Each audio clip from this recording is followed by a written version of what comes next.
আসসালামু আলাইকুম। আজকে কথা বলবো ভুলভুলাইয়া পার্ট 3 নিয়ে। এটা নেটফ্লিক্সে কিছুদিন আগেই রিলিজ পেয়েছে। এইটার পার্ট 1 এবং 2 এর সাথে তেমন একটা লিঙ্ক আপ নেই, তাই আপনারা সহজেই কাহিনী বুঝতে পারবেন। তাই চলুন দেরি না করে মুভিটা এক্সপ্লেন করা যাক।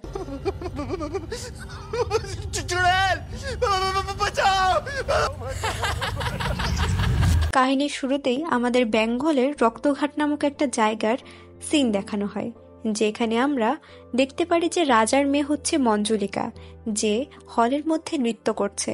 এবং তখনই সেখানে রাজা চলে আসে, আর যেহেতু সে নৃত্য করছে সেটা পছন্দ করতো না, তাই সে তার মেয়েকে চড় মেরে বসে আর তাকে দেয়ালের সাথে বেঁধে ফেলে আর আদেশ দেয় তাকে জন্য মেরে ফেলা হয়। আর তার কিছুক্ষণ পরে সেখানে একটা লোক আসে যে একটা মাস্ক পরেছিল।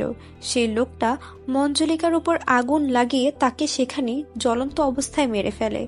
তারপরে দেখা যায় যে কিছু ঘন্টা পার হয়ে যায়, আর সেখানে মঞ্জুলিকার যে অতৃপ্ত আত্মা রয়েছে সেটা ফিরে আসে। আর যে মাস্কটা ওই লোকটা পরেছিল সেটা তো আগুনে ফেলে দিয়েছিল, ওই মাস্কটা মঞ্জুলিকা নিজের মুখে ধারণ করে নেয় আর যে লোকটা তাকে মেরেছিল তার কাছে এসে তাকে মেরে ফেলে। তারপরে কাহিনী সেখান থেকে শিফট হয়ে 200 বছর পরের সিন দেখানো হয়। সেখানে আমাদের মুভির লিড অ্যাক্টর রোহানকে দেখানো হয়, যে রুহ বাবা নামে পরিচিত, এবং সে একটা ছেলের সাথে অর্থাৎ তার বন্ধুর সাথে মিলে ভূত ভাগানোর কাজ করত। আসলে এগুলো নাটক ছাড়া আর কিছুই ছিল না, কিন্তু বরঞ্চ মানুষকে ঠকে সে আর কি টাকা নিয়ে যেত। যাই হোক, তার আগে থেকে এগুলো লিঙ্ক আপ করা থাকতো, তো সে এখানে এসেছে একটা ছেলের ভূত ভাগানোর জন্য। আর ওইখানে যে মানুষগুলো ছিল তারাও তার উপর বিশ্বাস করছিল, কিন্তু আসলে তার ভিতরে থেকে আগেই সেটিংস করা ছিল, এবং সে ওইখানে ভূত ভাগিয়ে সেখানের ওই লোকদের কাছ থেকে সব স্বর্ণ গয়না নিয়ে চলে যায় টাকার বদলে, যদিও তারা তার উপরে বিশ্বাস করে দিয়েছিল। যাই হোক, তারপরে আমাদের দেখানো হয় তাদের কাজ শেষ করার পরে সে যায় মহারাজার শালার সাথে দেখা করার জন্য। সেখানে যাওয়ার পরে সে বলে যে তার ভাগ্নি মারা গিয়েছে অ্যাক্সিডেন্টে, আর তার ভাগ্নির নাম হচ্ছে মীরা, এবং তার আত্মা নাকি এখন ঘুরে বেড়াচ্ছে, তাই তারা তার অতৃপ্ত আত্মার সাথে কমিউনিকেট করার চেষ্টা করছে। তারপরে দেখানো হয় যে রুহ বাবা অর্থাৎ রোহন তার আত্মার সাথে কমিউনিকেট করার চেষ্টা করে, যদিও সে ভণ্ড, তার তো অ্যাক্টিং করতেই হবে, তাই সে এরকম অ্যাক্টিং করে যে সে তার আত্মার সাথে কথা বলতে চাইছে। কিন্তু তখনই দেখা যায় সব লাইট অফ হয়ে যায়, আর অন্যদিক থেকে মীরার ভূত চলে আসতে থাকে। এই সব কিছু দেখে সে খুব ভয় পেয়ে যায়, কারণ সে তো মীরার সাথে কোনো রকম লিঙ্ক আপ করে আসেনি, মীরা কিভাবে এখানে চলে আসলো। তো সে অনেক ভয় পেয়ে কাঁপতে থাকে। আর তখনই সেখানে দেখা যায় যে লাইট অন হয়ে মহারাজের শালাও সেখানে চলে আসে, আর মীরা বলতে শুরু করে যে আমি তো তোমাকে আগেই বলেছিলাম মামা যে এরা তো ভণ্ড। তখনই আমরা বুঝতে পারি যে মীরা আসলে মারা যায়নি, তারা শুধু তার পরীক্ষা করছিল। তখন সেই লোক বলে যে তোমাদের আমার সাথে যেতে হবে রক্তঘাট, এবং সেখানে আমাদের একটা কাজ করে দিতে হবে। যদি তোমরা কাজ না করো তাহলে বর্তমানে তোমাদের ভণ্ডামের যে ভিডিওটা আমি করেছি সেটা সোশ্যাল মিডিয়াতে ভাইরাল করে দিব। তখন রোহান আর কিছু উপায় না পেয়ে রাজি হয়ে যায়, কিন্তু এখানে মীরা আরেকটা কথা বলে যে সে তাকে 1 কোটি টাকা দিবে যদি তাদের কাজ করে দেয়।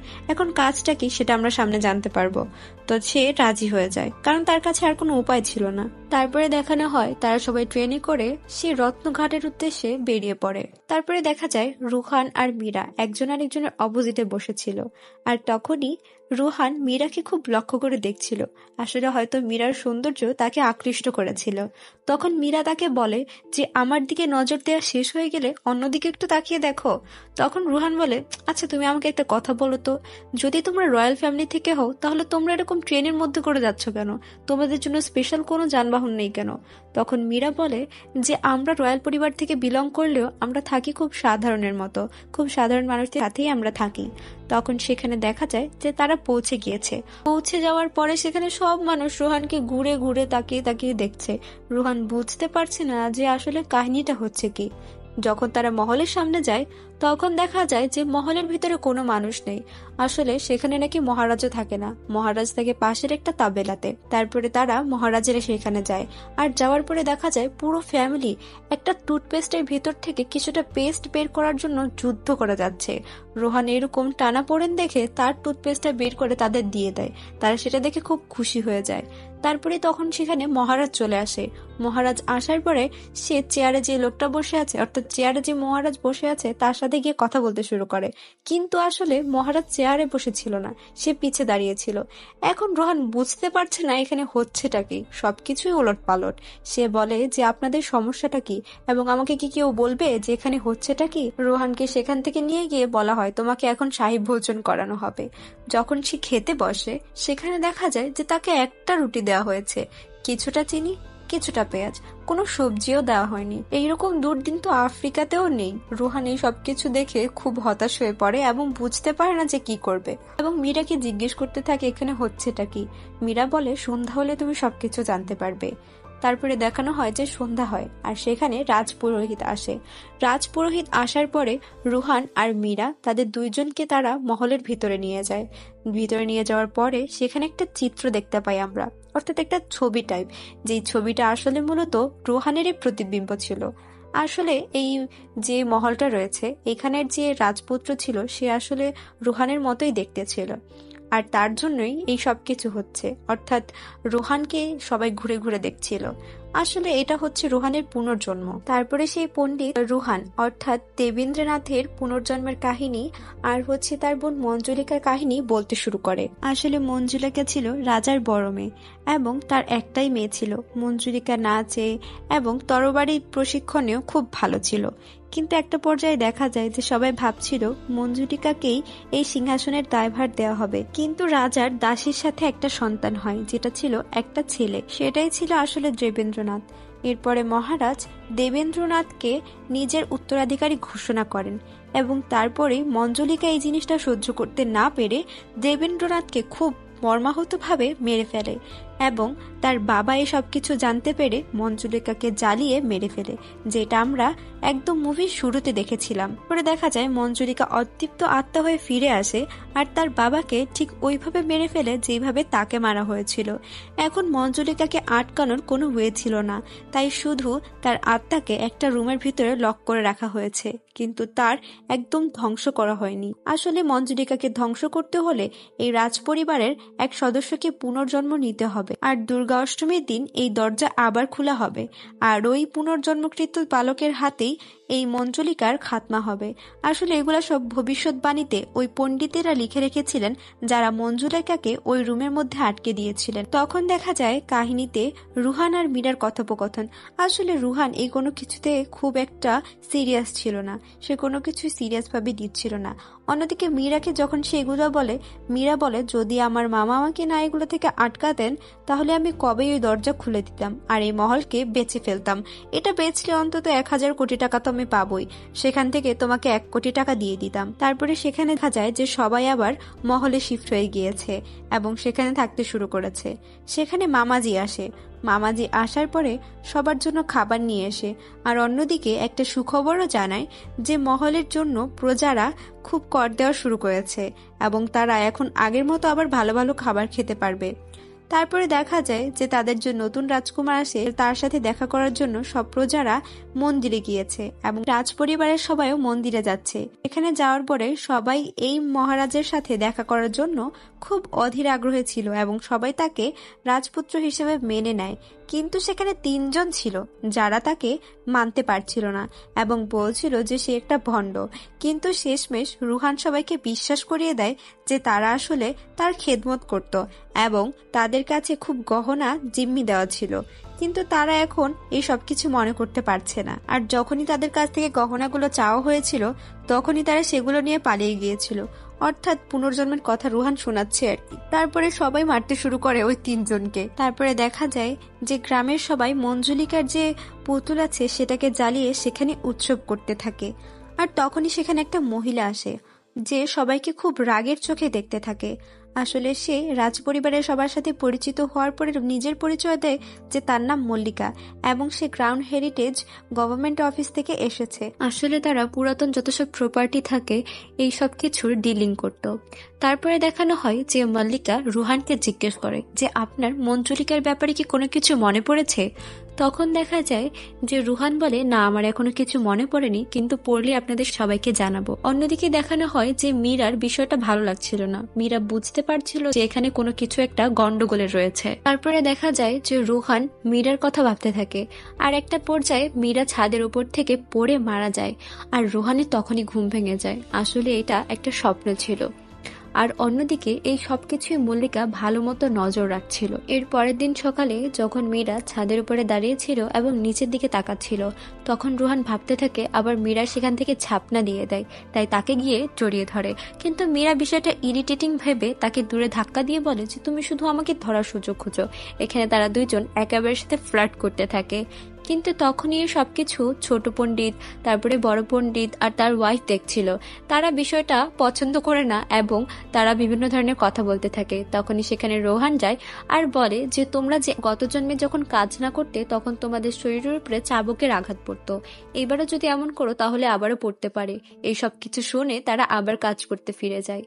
এর পরের দৃশ্যে আমাদের দেখানো হয় মল্লিকা মঞ্জুলিকার যে হাতিয়ারগুলো ছিল সেগুলো ধরছিল এবং সেগুলো দেখছিল। তখন সেখানে মামাজি চলে আসে আর বলে যে মঞ্জুলিকার খুব এইসবের শখ ছিল, অর্থাৎ এসব হাতিয়ার তলোয়ার এইসব কিছু, আর তার নিশানাও নাকি একদম পারফেক্ট ছিল। তখনই দেখা যায় মল্লিকা ছুরিটা পেছন দিকে ছুঁড়ে মারে আর সেটা একটা বোর্ডে গিয়ে লাগে।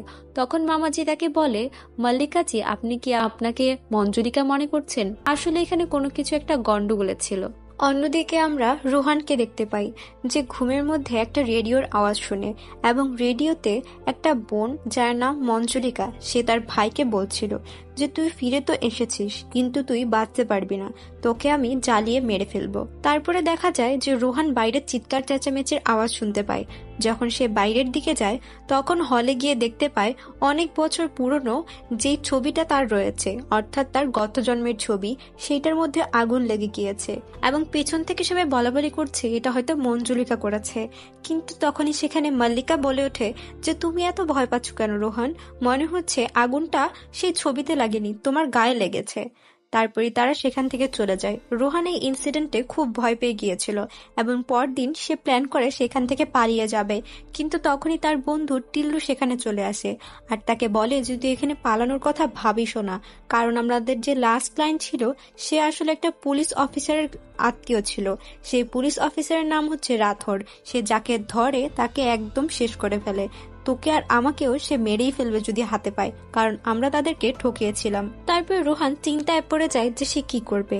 তারা আবার মহলের ভেতরের দিকে ফিরে যেতে থাকে আর টিল্লুকে রোহান সব কাহিনী বলতে থাকে, মঞ্জুলিকার কাহিনী, কি হয়েছিল গত জন্মে, এই সবকিছু বলতে থাকে। অন্যদিকে তখনই রোহানের হাতের মধ্যে রক্ত এসে পড়তে থাকে। এই সবকিছু দেখে টিল্লু সেখানে অজ্ঞান হয়ে যায়।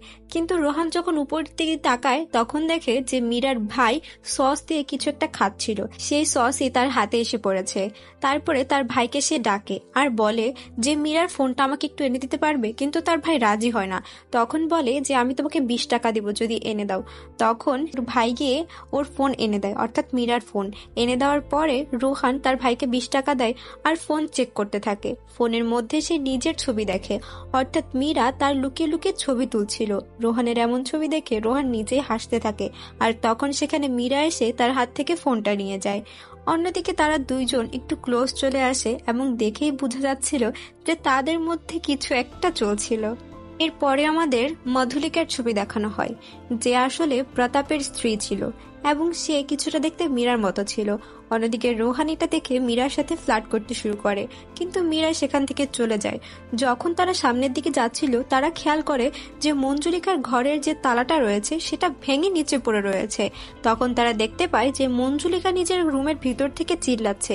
এই সব কিছু দেখে তারা ভয় পেয়ে যায় আর দৌড়াতে শুরু করে এবং অন্যদিকে সেখানে ওই মঞ্জুলিকা তাদের ধাওয়া করতে থাকে।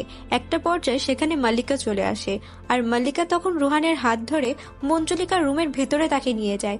তখন তারা দেখতে পায় যে এখানে তো কোনো মঞ্জুলিকাই নেই, এগুলো আসলে ছোট পণ্ডিত, বড় পণ্ডিত আর পণ্ডিতাইন। তারা এখানে 2 বছর ধরে থাকছিল আর সবাইকে ভয় দেখাচ্ছিল। তারা চাইছিল যেন সবাই মহলের থেকে দূরে থাকে আর তারা এখানে আরাম আয়েশ করে থাকতে পারে। আসলে এখানে তারা কাহিনী বলতে শুরু করে যে তারা আগে অন্য একটা জায়গায় থাকতো যেখানে বন্যা হওয়ার কারণে তাদের বাড়িঘর সব ভেসে যায়। তো তাদের যে গরু আছে 2টা রোলস রয়েস, তাদের মাধ্যমে তারা তারা এই রক্তঘাট এসে পৌঁছায়। যখন মহলের কাছাকাছি তারা আসে, দেখতে পায় যে মঞ্জুলিকার কামরার যে তালাটা রয়েছে সেটা সেখানে ভেঙে পড়ে রয়েছে। তাই তারা তার ভিতরে ঢুকে যায়, আর এরপরে তালা সেখানে কোনো রকম ভাবে ঝুলিয়ে জানলা থেকে ভেতরে এবং বাইরে যাওয়া আসা করত। কিন্তু যখনই তারা জানতে পারে যে অষ্টমীর দিন দরজা খুলে দেওয়া হবে, তখনই তারা ভাবতে থাকে যে তাদের ভান্ডার তো এখন ফুটেই যাবে। তাই তারা সবাইকে ভয় দেখানো শুরু করে, এবং ওই যে ছবিতেও আগুন তারাই লাগিয়েছিল, যাতে সবাই ভয় পায় মঞ্জুলিকার কথা ভেবে। তারপর রোহান আর মীরা প্ল্যান করে যে তারা এই কাহিনীটা সব গ্রামের মানুষদের কাছে বলে দেবে, কিন্তু একটু অন্যভাবে। তখন সে মাল্লিকাকে ধন্যবাদ বলে যে আপনি ওদেরকে এক্সপোজ করতে আমাকে সাহায্য করেছেন। তখন মাল্লিকা বলে যে এইটুকু তো তোমার জন্য আমি করতেই পারি, কারণ তুমি আমার ছোট ভাইয়ের মতো। তারপরে সে বলে যে আপনি কি কালকের জন্য একটু মঞ্জুলিকার মতো অ্যাক্টিং করতে পারবেন, তাহলে আমি বলতে পারবো যে আমি তাকে তাড়িয়ে দিয়েছি। অন্যদিকে দেখা যায় যে পরের দিন সব গ্রামের মানুষ মহলের ভেতরে আসে, আর মঞ্জুলিকা সেজে মাল্লিকা ভেতর থেকে চিৎকার চেঁচামেচি করতে থাকে। আর অন্যদিকে বাহিরে পণ্ডিতায়ন এবং তার যে পণ্ডিত রয়েছে আর ছোট পণ্ডিত রয়েছে সবাইকে রোহান বলে যে তোমাকে এখানে পরিক্রমা করতে হবে, তোমাদের একজনকে কয়লার উপরে বসতে হবে, একজনকে বরফের উপর, আর একজন এখানে শুধু পরিক্রমা করবে। তারপরে তারা এরকমই করতে থাকে, আর রোহান সেই দরজার সামনে যায়। ভেতর থেকে মাল্লিকা এমন ভাবে অ্যাক্টিং করতে থাকে যে রোহানের মনে হতে থাকে সে তো একটু ওভার অ্যাক্টিং করছে, এবং সে কিছুটা ভয়ও পেয়ে যায়। সে বলে সে বেশি ক্যারেক্টারের ভিতরে ঢুকে গিয়েছে। যখন রুমের দরজা খুলে ভিতরে যায়, তখন দেখা যায় যে সেখানে কোনো কিছুই নেই। তখন রোহান গ্রামবাসীদের বলে যে এখান থেকে মঞ্জুলিকা চলে গিয়েছে, সবাই খুশি হয়ে যায়। তখন মীরা আর রোহান পণ্ডিতের সাথে কথা বলে। তারা বলে যে মঞ্জুলিকার কাহিনী তো তাহলে একটা নাটক, কারণ দরজা তো অনেক আগে থেকে খোলা রয়েছে। তখন পুরোহিত বলে যে এইখানে তাহলে আরো অনেক কিছু হয়ে গিয়েছে, আর মঞ্জুলিকা আগেই এখান থেকে বের হয়ে গিয়েছে। তখন দেখা যায় যে মাল্লিকা যখন কাজ করছিল তখন সে তার টিমের সাথে আরেকটা খুফিয়া দরজা পায়। যখন সেটা দিয়ে ভিতরে ঢুকে দেখা যায় যে আরেকটা এমন দরজা আছে যেটা তালাবদ্ধ। সবাই সেখানে গিয়ে অবাক হয়ে যায়, আর পণ্ডিত বলে যে এই দরজাটা কেউ খোলার কথা চিন্তা করো না, আমি আগে লাইব্রেরিতে গিয়ে এটা সম্পর্কে জেনে আসি, তারপরে তোমাদেরকে বলছি। কিন্তু যখন রাত হয় তখন রোহানের সাথে মীরার বাবার কথা হয়। মীরার বাবা বলে আমরা এরকম গরিব অবস্থায় আর থাকতে পারছি না, আমাদেরকে এই মহলটা বিক্রি করতে হবে একটা ভালো জীবনযাপন লিড করার জন্য, কিন্তু আমরা যদি ওই দরজা খুলে দেই তাহলেই হয়তো এটা করতে পারবো। তখন সে রোহানকে বলে যে তুমি কি ওই দরজাটা খুলে দিতে পারবে? তখন রোহান বলে ঠিক আছে, আমি সেই দরজা খুলে দিব। তারপর রোহান সেখানে গিয়ে রাতের বেলা সেই দরজা খুলে দেয়। খুলে দেওয়ার পরে ভিতর থেকে অনেক বাদুড় বেরিয়ে আসে, কিন্তু সেখানে পণ্ডিত আসে এবং বলে যে তোমরা দরজাটা খুলে কোনো ভালো কাজ করনি। আমি তোমাদের 200 বছর আগের কাহিনী বলি। রাজার 2টা মেয়ে ছিল, মঞ্জুলিকা আর অঞ্জলিকা। এই মঞ্জুলিকা আর অঞ্জলিকা একজন একজনকে সহ্য করতে পারতো না, কিন্তু তারা খুব ভালো নৃত্য করত। একদিন যখন নৃত্য করেছিল 2জন, তখন রাজা বলেছিল আমি কিছুদিন পরে আহ্বান জানাবো যে কে আমার এই তক্তের অধিকারী হবে। কিন্তু দেখা যায় যে 2 বোনের মধ্যে থেকে কাউকেই চুজ করা হয় না, উত্তরাধিকারী হিসেবে দেবেন্দ্রনাথকেই চুজ করা হয়।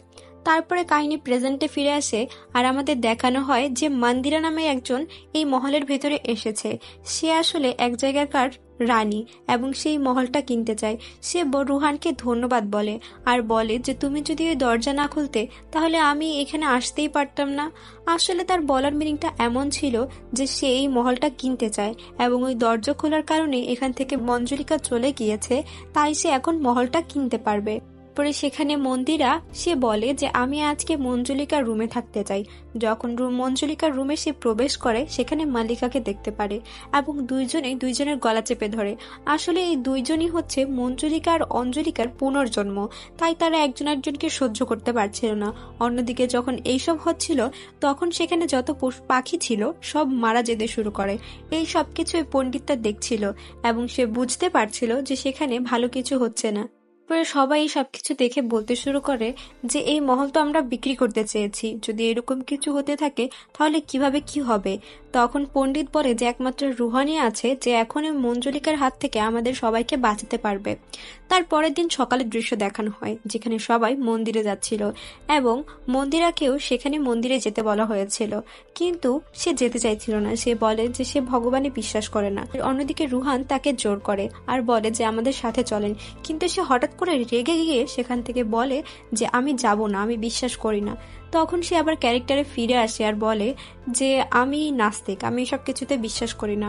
অন্যদিকে আমাদের দেখানো হয় রাজ পরিবারের সবাই সব মানুষদের জন্য অর্থাৎ প্রজাদের জন্য একটা বিরিয়ানির ব্যবস্থা করেছে। সেখানে মীরার বাবাকে একজন জিজ্ঞেস করে তুমি এত টাকা পয়সা পেলে কোথায়, এই মুরগি তুমি কোথা থেকে নিয়ে আসলে যে তুমি বিরিয়ানি রান্না করেছো? তখন সে বলে আরে মুরগি কেন লাগবে, গতকালকে রাত্রে যে কতগুলা কাক মারা গিয়েছিল সেই কাকের মাংস দিয়ে এটা রান্না করা হয়েছে। অর্থাৎ সব প্রজারা কাকের বিরিয়ানি খাচ্ছিল।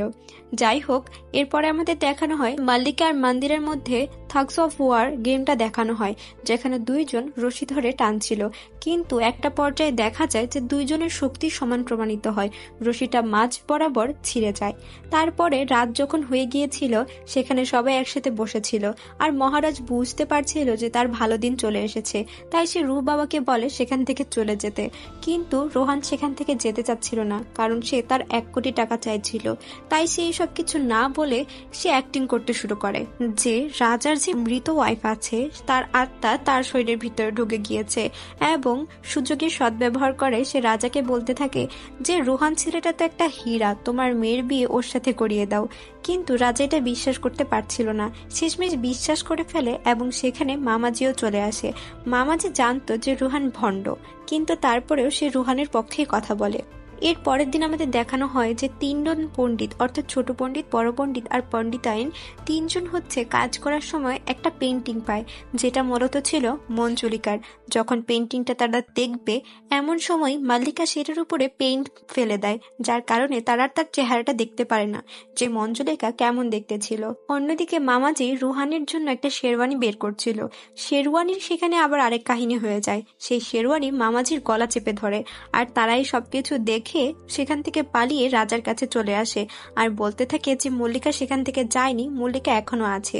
তখন রাজা বুঝে যায় যে আসলে রোহান একটা ভণ্ড এবং সে বলে যে তাহলে এখন আমার কি হবে। সে ভাবতে থাকে যে সে আবার গরিব হয়ে যাবে, সে কিছুই করতে পারবে না, তার ভালো দিন এখন আর আসবে না। অন্যদিকে সবাই প্ল্যান করে যে মাল্লিকা তো এইসব কিছু জানেই না, তাহলে তার কাছে আমরা মহলটা বিক্রি করে দেই। তারপরে দেখা যায় যে মাল্লিকার কাছে তারা পেপারস নিয়ে আসে, আবার মাল্লিকা বলে যে ঠিক আছে আমি এটা নিব, কিন্তু দুর্গাষ্টমীর দিন। কিন্তু সেখানে তখনই বিকি খান্না নামের একজন অনেক বড় হোটেল চেইনের মালিক এসে পড়ে।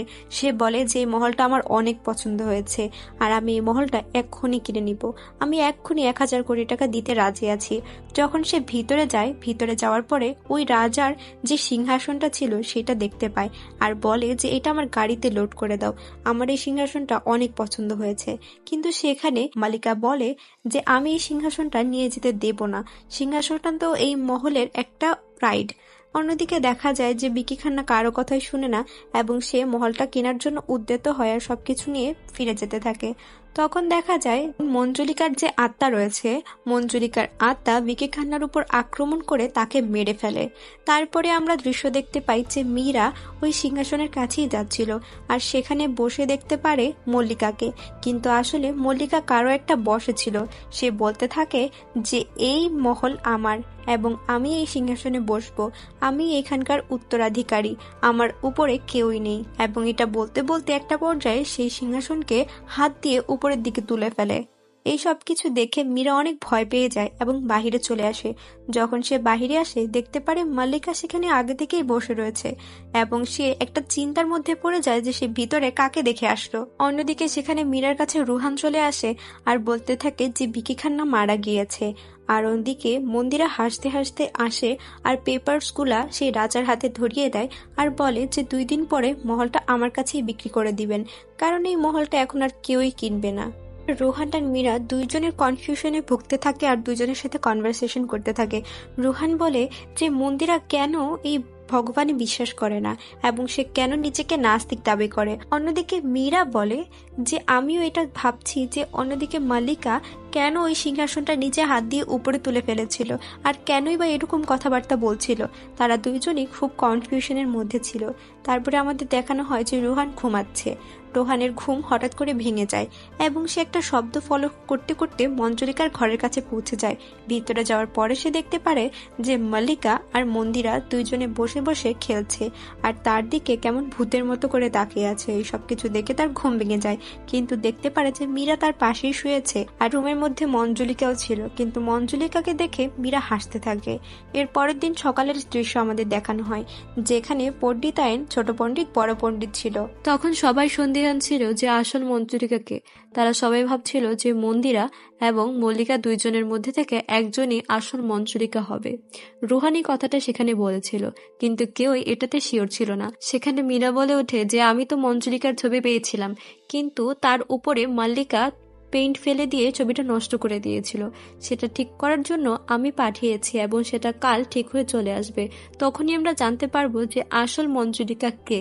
কিন্তু কালই তো দুর্গাষ্টমী, সেটা আসলেই লাভ কি হবে। দুর্গাষ্টমীর দিন চলে আসে আর রুহান তার রূপ বাবার গেটআপে চলে আসে।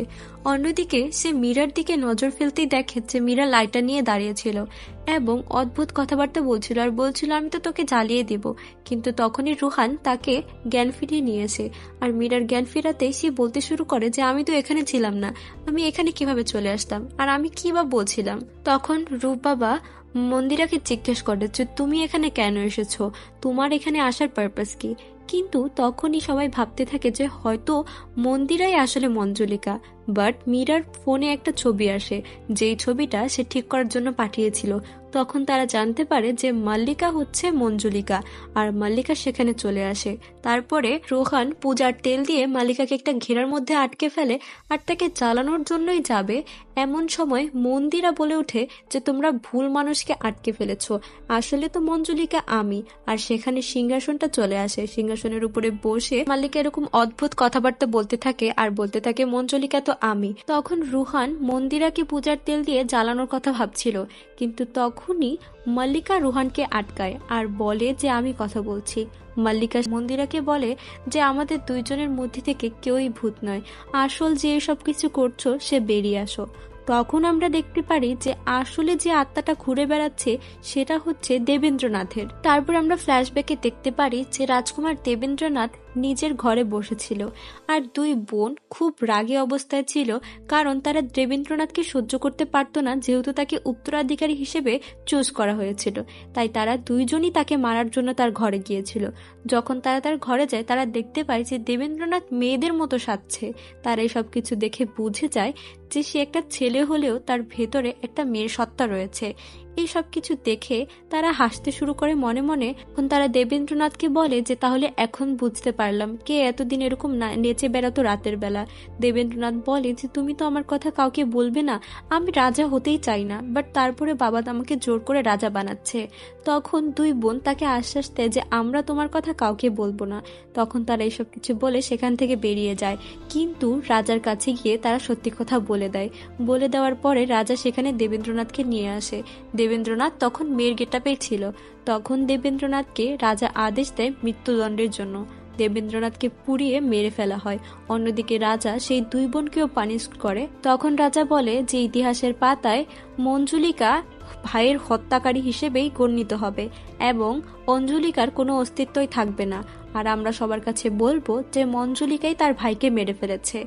আসলে এটাই ছিল মেইন কাহিনী। তারপরে বর্তমানে ফিরে আসে আর এখানে আমরা দেবেন্দ্রনাথের আত্মাকে দেখতে পারি। দেবেন্দ্রনাথের আত্মা বলে ওঠে যে আমি পূর্বের জন্মে সবার থেকে প্রতিশোধ নিয়েছিলাম, কিন্তু এই জন্মে আবারও আমি তোমাদের থেকে প্রতিশোধ নেওয়ার জন্যই এসেছি। তোমাদের থেকে প্রতিশোধ আমি নিতে পারিনি, তাই আমি আবার নিতে এসেছি। সে সবাইকে মারার জন্য প্রস্তুতি নিচ্ছিল আর রোহানের হাতে পূজার যে তেলটা ছিল সেটাও সে ফেলে দিয়েছিল। যখনই সে সবাইকে মারতে যাবে তখনই সে খেয়াল করে যে পূজার তেলটা যে ফেলে দিয়েছে ভেঙে, সেটা আসলে ভেঙে গিয়ে তার আশেপাশে গিয়ে ছড়িয়ে পড়েছে। আর রোহান যদি সেখানে আগুন ধরিয়ে দেয় তাহলে এখনই সে সেখান থেকে ভ্যানিশ হয়ে যাবে। কিন্তু তখনই তারা থেমে যায় আর সেই দুই বোন নিজেদের কাজের জন্য অনুতপ্ত হয়।